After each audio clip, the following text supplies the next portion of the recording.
কেউ হয়তো ঠিকই বলেছিল যে जो गरजता है वो ज्यादा बरसता नहीं। অর্থাৎ যে মেঘ গর্জন করে সে বেশি বৃষ্টি দেয় না। এটা প্রকৃতির ক্ষেত্রে আমরা মিলিয়েছি, সিনেমার ক্ষেত্রেও কিছু কিছু সময় এটা ক্লিক করে যায়। ঠিক যুদ্ধরাজ ট্রেলারটা তাই ছিল। যুদ্ধরাজ ট্রেলারে এত গ্র্যান্ডার আমরা দেখেছিলাম, এবং তার সাথে সাথে এক্সেল এন্টারটেনমেন্ট তার বায়োডাটা প্রত্যেকটা সিকোয়েন্সের মধ্যে পুট করে দিয়েছিল যে কোন কোন ছবি তারা বানিয়েছে। কিন্তু যখন সিনেমা দেখতে বসলাম তখন বোঝা গেল তাও কি ন্যাশনাল সিনেমা ডে, অর্থাৎ আমাদের দেশের আজকে হচ্ছে ন্যাশনাল সিনেমা ডে, এই 20শে সেপ্টেম্বর। তো সেদিনকে সিনেমা হলে হাউসফুল থাকাটাই স্বাভাবিক, কারণ 99 টাকায় আপনি যখন 400 টাকার টিকিটটা পেয়ে যাচ্ছেন তখন সবাই মিলে দলবল বেঁধেই যাবেন সিনেমা হলে, এটা স্বাভাবিক ব্যাপার। কিন্তু সিনেমা যুদ্ধরা বোঝা যাবে আগামীকাল থেকে, যখন নর্মাল টিকিট বা রেগুলার টিকিটের রেটে চলে আসবে। কারণ যুদ্ধরা ঠিক মতন ভালো ছবি হয়নি। এক্সেল এন্টারটেনমেন্টের এটা একটা ডিজাস্টার।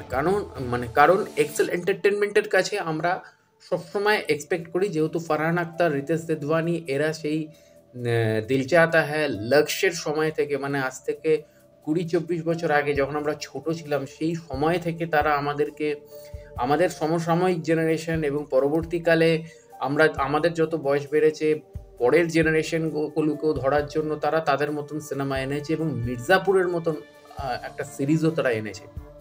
সেখানে দাঁড়িয়ে যদিও মির্জাপুরের থার্ড সেশন নিয়ে নতুন করে কিছু বলার নেই, কারণ মির্জাপুরের থার্ড সেশনটা অনেকেরই ভালো লাগেনি এবং আমারও কোথাও একটা ঠিক পছন্দ হয়নি, কারণ ওই একই ব্যাপার।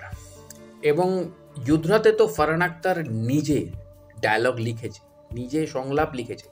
সেখানে দাঁড়িয়ে যুদ্ধরা কোথাও, মানে আমি সর্বদা বলি যে ভারতবর্ষে বা বলিউডের 10 জন অভিনেতা, 10 জন সেরা অভিনেতা, এই জেনারেশনের 10 জন সেরা অভিনেতা, হ্যাঁ এই জেনারেশনের 10 জন সেরা অভিনেতার মধ্যে সিদ্ধান্ত চতুর্বেদী বা রাঘব জুয়েলকে এখনও আমি রাখিনি, বা এখনও অনেকে রাখেনি। কিন্তু রাঘব জুয়েল যে কোনো সময় এই 10 জন অভিনেতার মধ্যে ঢুকে যেতে পারে, কারণ রাঘব জুয়েলের সেই জায়গাটা আমরা দেখতে পাচ্ছি, মানে টেল মুভি, 11 11 ওয়েব সিরিজের ক্ষেত্রেও আমরা দেখতে পেয়েছি। কিন্তু সেই এক প্যাটার্নের, সেই এক কাস্টিং রাঘব জুয়েলকে এখানেও করে দেওয়া হয়েছে, সে এক সাইকো টাইপ ভিলেন।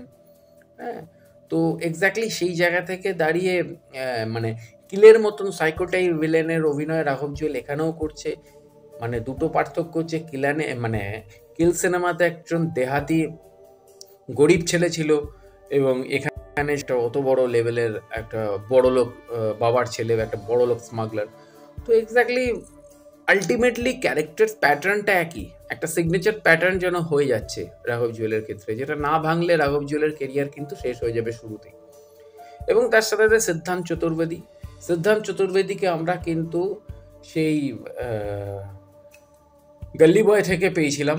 তো এক্স্যাক্টলি তারপরে সিদ্ধান্ত চতুর্বেদী অনেকগুলো ভালো ভালো ছবি করেছে, যার মধ্যে একটা ডিজাস্টার ছবিও রয়েছে, সেটা হচ্ছে বান্টি और বাবলির কামব্যাক মুভি, যেটা ছিল, যেটা রানী মুখার্জি খুব অদ্ভুত জেদ করে ছবিটা বানিয়েছিল, যে ছবিটা অতটা ভালো লাগেনি।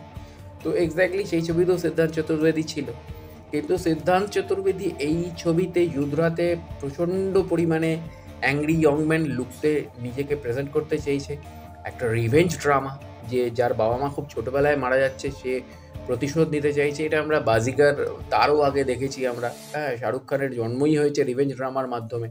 তো এক্স্যাক্টলি অনেক বাঘা বাঘা অভিনেতার জন্ম হয়েছে রিভেঞ্জ ড্রামার মাধ্যমে। যেখানে আমরা যদি হলিউডের দিকেও তাকাই, আল পাচিনোও কিন্তু একটা সময় বড় ব্লকবাস্টার দিয়েছিল এই রিভেঞ্জ ড্রামার মাধ্যমে। যদিও সেই আল পাচিনোর ছবি অগ্নিপথ যখন বলিউডে রিমেক হয়েছিল অমিতাভ বচ্চনকে নিয়ে, সেটা মুখ থুবড়ে পড়েছিল। কিন্তু আবার সেই অগ্নিপথ যখন 2012 সালে রিমেক হয়েছিল ঋত্বিক রোশনকে নিয়ে, তখন সেটা ব্লকবাস্টার হয়েছিল। তো এক্স্যাক্টলি রিভেঞ্জ ড্রামার মজাটাই হচ্ছে এই জায়গায়। রিভেঞ্জ ড্রামা কখন কি খেলা দেখাবে কিছু বোঝা নেই, কিন্তু predictable story, predictable climax, predictable সব কিছু, যেটা 2024-এ দাঁড়িয়ে রিতেশ সেধওয়ানি এবং ফারহান আক্তারের কাছ থেকে আমরা এক্সপেক্ট করি না। অ্যাকচুয়ালি সমস্যা হয় যখন আনএক্সপেক্টেড জায়গা থেকে আমরা ভালো কাজ পেয়ে যাই, যেমন আমরা তুম্বাড়ের ক্ষেত্রে পেয়েছিলাম, যেমন আমরা কান্তারার ক্ষেত্রে পেয়েছিলাম। আবার সমস্যা হয় যখন আমরা এক্সপেক্টেড জায়গা থেকে দুর্ধর্ষ ভয়ঙ্কর বাজে কাজ পাই, যেটা লাস্ট কয়েক বছর আমির খান দিয়েছে আমাদেরকে, এখন ফারহান আখতারও দেওয়া শুরু করেছে, মির্জাপুরেও দিয়েছে, এখানেও দিই। তো এক্স্যাক্টলি আমি চাইবো যে এরা যাতে এদের পুরনো ট্র্যাক রেকর্ডগুলো বজায় রাখে এবং ভালো ভালো কাজ নিয়ে সামনে আসে।